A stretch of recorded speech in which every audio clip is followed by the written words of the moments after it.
Hello, this is Daniel Mart, and today I'm gonna be doing another review. This time around, I'm gonna be doing a review for Mission Impossible Rogue Nation, Mission Impossible 5, whatever. So yeah, before I begin though, I'm gonna say the cast, which includes Tom Cruise, Jeremy Renner, Simon Pegg, Rebecca Ferguson, Ving Rhames or Rhymes, however you pronounce that, Sean Harris, Simon McBurney, Alec, Alec Baldwin, and Jens Holton, and Tom Hollander. So yeah, before I begin though, 10-second spoiler warning as usual for those who have yet to actually for those who have yet to actually watch the movie and haven't already. Stop the video, go check it out, and come back here and watch the rest of this review. 10-second spoiler warning as usual, starting now.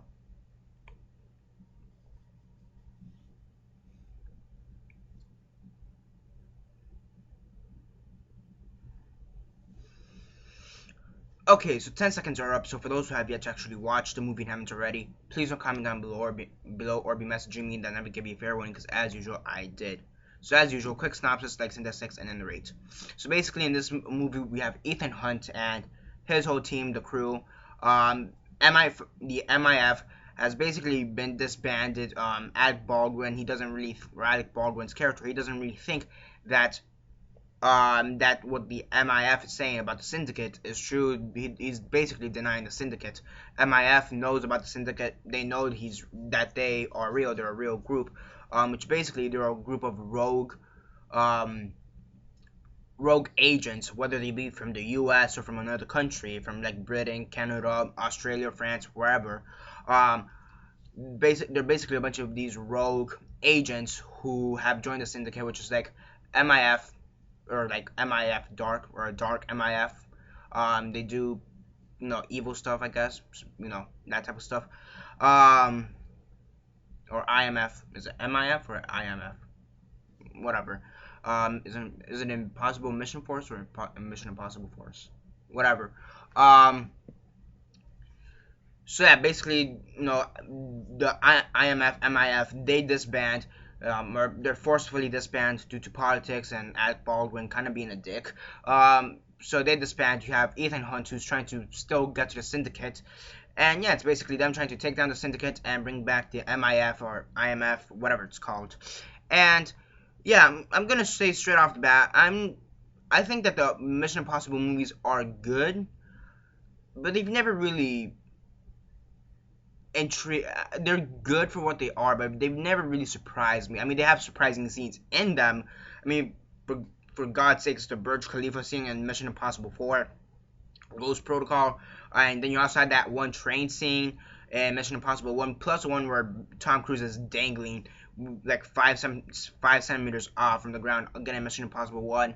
And then there's that one, I forget which Mission Impossible it was from, but he had the one where the knife is like 2 inches away from his eyeball. That was pretty intense scene, an intense scene. So you do have a few scenes throughout the whole series that I think are intense. But for me, I've never really found anything special within the Mission Impossible franchise series. They have good scenes, they have pretty good action, but I'm always thinking, it's okay, it's being it's like Born, or it's like Bond or something. They've never really surprised me. They're good action movies, I'm not going to deny that, but they've never really surprised me.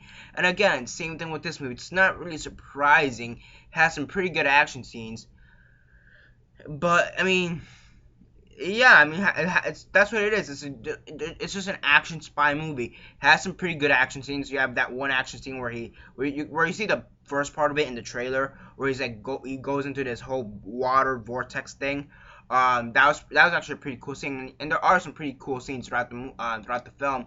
There's this one where he's fighting this guy on like the catwalk of a theater. That was pretty cool. That was actually pretty intense. And yeah, but overall, it's just an action movie. It does have its comedy. I will say it does have its comedy. Simon Pegg and Tom Cruise, Ving Rhames, Jeremy Renner, they have great chemistry. And then you have Melissa, I forget her name, Rebecca Ferguson. I was about to say Melissa Ferguson. Rebecca Ferguson. She's pretty badass in movies. She's like this. She's like a James Bond-esque girl, I guess you could say. She's like the female. She's female, she's badass, she can kick ass, but she's funny, she's kind of there for a romantic interest for Tom Cruise's character, Ethan Hunt, and we've seen that again in some of the past movies. So yeah, I mean, for me, it's what I expected. It's a pretty good movie, really good action, and has really good action, really good writing, really good acting, but at the same time, it's a little bit too long for its own good. The villains are a little bit cookie cutter at times. I will say this one's maybe the most, probably, this villain has, or this movie has the most interesting villain, in my opinion, but I still find him a bit cookie cutter. I'm like, in my opinion, he's still like every other movie in this franchise. Like, the villain's bad because he wants to be bad because he's evil. He's evil for the sake of being evil. There's no real backstory. It's like, yes, he created Syndicate, but who cares? And I know it's based off the TV show. I haven't watched the TV show. So yeah, I mean, overall, what I expected, what I expect from the franchise as a whole. Good action, pretty good writing, pretty good acting. But again, it's just a little bit too long for its own good. And it does drag on at a few parts. And it is a bit, I will say, it was predictable at times too. I'm not gonna lie, it was a bit predictable. And yeah, I mean, it has some pretty intense action scenes, and that's what you really want. You want the action. You want the action. That's what the series is known for. It's known for its action. It's, Tom Cruise is known for doing his own stunts. I mean, again, Burj Khalifa, for God's sakes. And then he did the one water vortex scene where he had to hold his breath for about 5 minutes. That shit was intense. So yeah, I mean, again, it has some pretty good comedy in it, but overall, exactly what I expected. No surprises here. I do feel like some people are blowing it a bit out of proportions. One thing that did kind of piss me off, though, and spoilers territory here, we see this in the trailers and even in the poster, and it seems like it's going to be a great scene or a very big scene, and they talk about it a lot in like interviews and stuff, and it's that whole airplane scene that we see in the trailers, like, Tom Cruise is hanging for his life on it, and we only see that for about 2 seconds, and that's like the intro. It's not really a part of the movie. It's like an intro to the movie. So I'm like, that's kind of bullshit. Why did they promote it as if it's gonna be some really big thing in the movie? It's gonna be one of the best scenes, and for what it was, for the intro, it still was a pretty good scene, but still, I thought it was gonna have more substance to it. It's like having Rhino. It's like an Amazing Spider-Man 2 having Rhino in the posters and the trailers.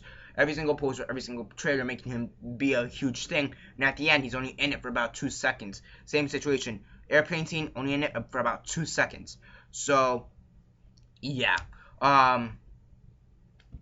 Yeah. I mean, I like Tom Cruise, but Mission Impossible, the whole series, it's something I could do without, okay? Pretty good for what they are, but they're nothing special. Honestly, I prefer James Bond a lot more. I prefer, and I sure as hell prefer the Jason Bourne franchise a bit more too. Jeremy Renner's in one of the movies too, which is interesting because he's in Mission Impossible movies too. So yeah, that's interesting. So yeah, overall though, pretty good movie. Not gonna deny it. On a scale of 1 to 10, 1 being the worst, 10 being the best, and 6 being decent, I'll give it a 7.5 out of 10. I mean, the writing is good, the acting is good. It's just, again, predictable, cookie cutters, just what I expected, Yeah, that's basically it for this review. Subscribe if you're not already subscribed. I do movie reviews, TV show reviews, and comic book reviews. Comment down below on your thoughts on the movie. Have you seen it? And if not, why not? And if you have, what are your thoughts on it? Comment all that down below. Let me know. Like the video, share on Facebook, Twitter, MySpace, or whatever you guys prefer. And that's basically it for now. This is Daniel Mart signing off.